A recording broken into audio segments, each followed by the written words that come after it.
We begin, though, this morning with the emotional testimony in the fourth January 6th hearing on Capitol Hill. The House committee investigating the insurrection argued that former President Trump and his allies allegedly conspired to overturn the 2020 election results in 7 battleground states, including Georgia and Arizona.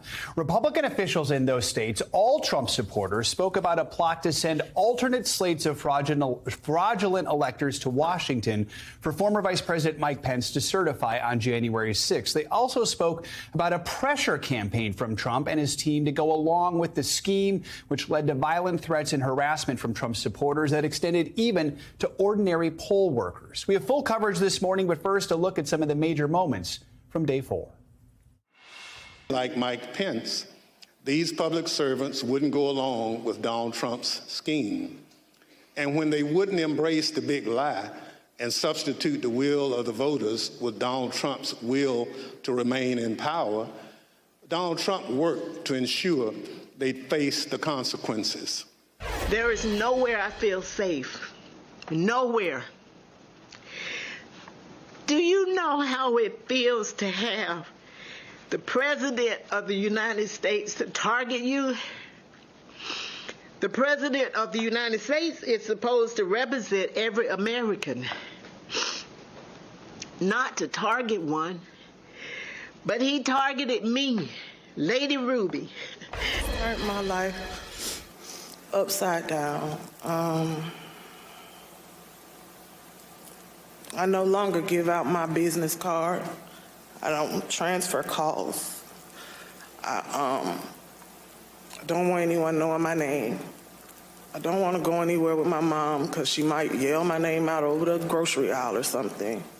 Some people broke into my daughter-in-law's home, and my son has passed, and she's a widow and has 2 kids, and so we're very concerned about her safety also. Same people who were attempting to pressure Vice President Mike Pence to reject electoral votes illegally were also simultaneously working to reverse the outcome of the 2020 election at the state level. I said, you're asking me to do something that's never been done in history, the history of the United States,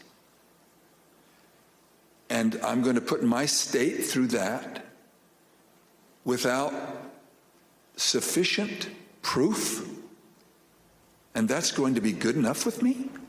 You are asking me to do something against my oath, and I will not break my oath. The numbers are the numbers. The numbers don't lie. We had many allegations, and we investigated every single one of them. We just followed the law, and we followed the Constitution. And at the end of the day, President Trump came up short. We're going to dig into all of this now with legal analyst Barbara McQuaid and NBC News Capitol Hill correspondent Allie Raffa. Allie, let's start with you. A lot of compelling testimony from state officials in Arizona and Georgia. Again, Republicans who say they were targeted by Trump and his supporters, describing how their lives were changed. Walk us through what they revealed yesterday. Yeah, Joe, these 3, not only Republicans, these are Trump supporters who voted for and supported former President Trump in 2020 and even said they would vote for him again prior to all of this happening to them.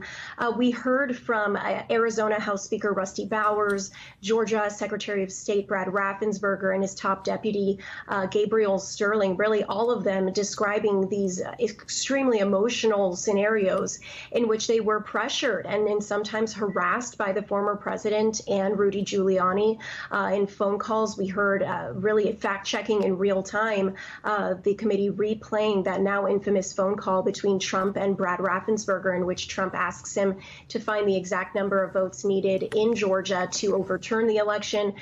Bowers' testimony particularly emotional, as you heard some of that there, him sticking by his oath, him even recalling this moment in which Giuliani claimed that there were thousands of dead and undocumented voters in the state of Arizona. Giuliani asking him to help find really the proof of that. Bowers even recalling Giuliani saying, we've got lots of stories, but we don't have the evidence. So these 3 really going into their personal stories. I want you to take a listen to a bit more of their testimonies from yesterday. They have had video panel trucks with videos of me proclaiming me to be a pedophile and a pervert and a corrupt and politician. Wishing death upon me, telling me that, I'll be in jail with my mother, and saying things like, be glad it's 2020 and not 1920. I was getting texts all over the country, and then eventually my wife started getting the text, and hers typically came in as sexualized texts, which were disgusting. You committed treason. May God have mercy on your soul, with a slowly twisting gif of a noose.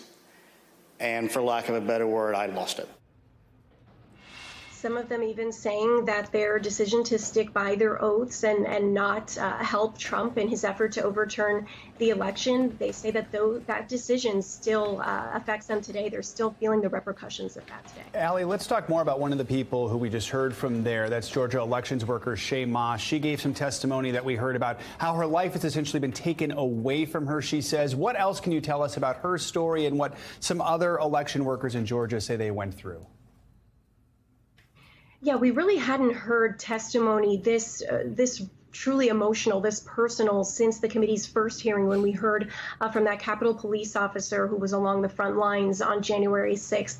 And the committee really wanted to show the personal stories of two of so many election workers that we know were harassed and bullied. It just experienced so much trauma from the 2020 election.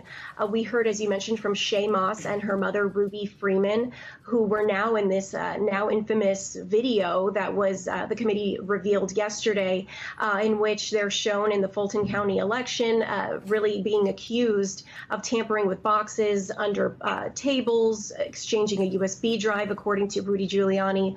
Shaye Moss later saying in that hearing yesterday that she and her mother were exchanging ginger mints.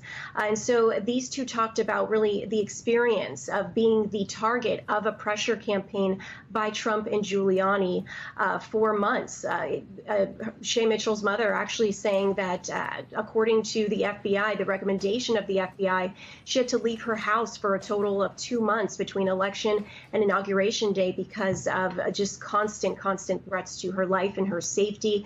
Take a listen to a little bit more of Shaye Moss's testimony from yesterday. I haven't been anywhere at all. I've gained about 60 pounds. I just don't do nothing anymore. I don't want to go anywhere. I second guess everything that I do. It's affecting my life in a major way, in every way, all because of lies. Shaye Moss even saying she regretted her decision at some points to become an election worker, describing even a story where people attempted to come into her grandmother's house seeking a citizen's arrest, looking for Shaye Moss and her mother because of all these lies. And Allie, quickly, what is next now for the committee? So the next committee hearing is expected on Thursday, and this will be the theme of the Trump pressure campaign on Justice Department officials. This was a hearing originally scheduled for next week. It was postponed until now Thursday. And so beyond what we know will be some testimonies by former DOJ officials, the committee still hasn't revealed a lot more information to what to expect on Thursday, Joe. Allie Raffa, thank you so much. Thanks for watching our YouTube channel. Follow today's top stories and breaking news by downloading the NBC News app.